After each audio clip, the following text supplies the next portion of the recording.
Hello there, Homeschool Nolan here to help you navigate learning in the digital age.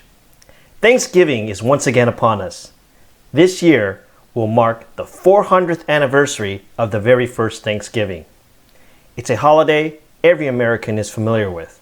But today, I'd like to talk about what Americans sometimes forget about Thanksgiving. Now, I never thought of doing a video on Thanksgiving before, as I assumed that everyone is familiar with this great American holiday. As a kid, I learned about the story of the first Thanksgiving in school and also by watching Charlie Brown's Thanksgiving special. Last year, during the pandemic, I taught my homeschooling son about Thanksgiving using this book from the Who HQ series, What Was the First Thanksgiving?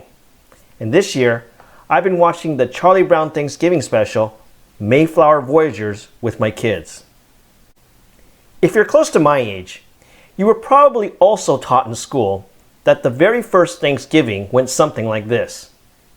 The Pilgrims, after enduring a harsh and bitter first winter, celebrated a good harvest in the autumn of 1621. Legend has it that they invited the local Native American tribe, the Wampanoag, to join in their celebration.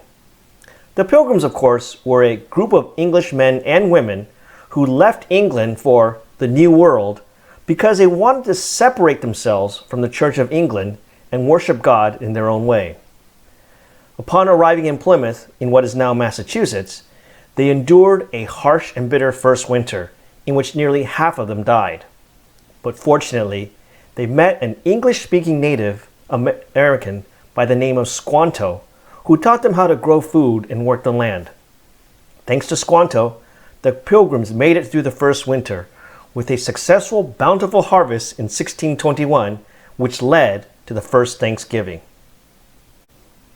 Now, even as a kid, I've always kind of suspected that the story of Thanksgiving probably didn't simply end in 1621 with such a happy ending.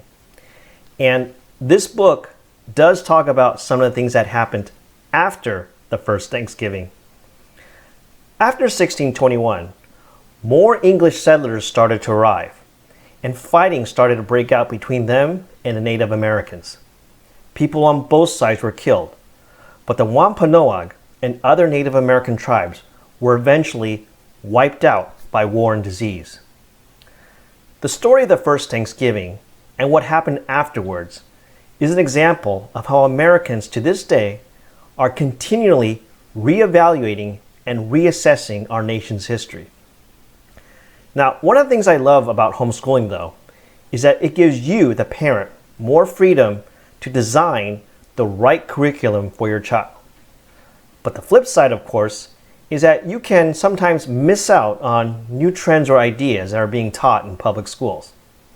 I know this because while my oldest child is homeschooled, my younger child attends public school because my wife and I feel that the schools can actually do a better job of teaching her how to read and write at her age level. And this month, the principal of her school sent an email in which she shared about an interesting conversation she had with other parents and teachers about Thanksgiving. I'd like to share some of what she wrote. She wrote, "We had a great discussion on Thanksgiving and how we can recognize the holiday in our homes. When I was in school, I was taught about the Pilgrims and Indians and how they had the first Thanksgiving feast together. I have since learned that this was an inaccurate representation of what truly happened. In my adult life, I have been unlearning some of the false narratives taught to me.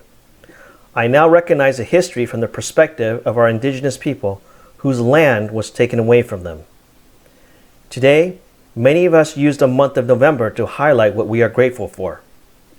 Our science teacher shared that her family started their holiday meal last year by recognizing the indigenous tribes who lived in our area previously. What a great way to honor those that came before us. We also discussed why we have a whole week off for Thanksgiving, but how can we recognize the other holidays that our community celebrates? So instead of calling it Thanksgiving break, I will be referring it to as our November break." Now, as a historian, I'm always trying to seek the truth, and well aware that we must avoid the temptation for confirmation bias. That is, searching only for truths that validate our own prejudices and bias. But her last sentence, that we should be calling it November break instead of Thanksgiving break, got me wondering, why would someone be offended or find it inappropriate to call this favorite American holiday Thanksgiving? Is it because they feel it's thanking English settlers for their unjust treatment of Native Americans? Or is giving thanks simply inappropriate for certain communities? It was then that I realized that while most of us have been taught a particular narrative of the first Thanksgiving, few of us have been taught about how the Thanksgiving, the holiday, actually came about in this country. Thanksgiving, the national holiday, didn't originate in 1621 or 1776, nor did it originate on a Macy's parade. It instead originated in 1863 in the midst of the American Civil War. In that year of war and death across the United States, President Abraham Lincoln still managed to find things to be thankful for. In his proclamation of Thanksgiving from October 3rd, 1863, President Lincoln begins by writing, "The year that is drawing toward its close has been filled with the blessings of fruitful fields and healthful skies." He then goes on by saying, "They are the gracious gifts of the Most High God, who while dealing with us in anger for our sins, hath nevertheless remembered mercy. It has seemed to me fit and proper that they should be solemnly, reverently, and gratefully acknowledged as with one heart and one voice by the whole American people. I do therefore invite my fellow citizens in every part of the United States, and also those who are at sea and those who are sojourning in foreign lands, to set apart and observe the last Thursday of November next as a day of thanksgiving and praise to our beneficent Father who dwelleth in the heavens." So that's how Thanksgiving, the holiday, came about in this country. It came about not to celebrate a particular meal from 1621, but to acknowledge gracious gifts and mercy that have been bestowed upon us despite our sins. That's something for all of us to think about, no matter how you feel about the very first Thanksgiving. And I wish everyone a very happy Thanksgiving. Thank you for watching. I'll see you next time.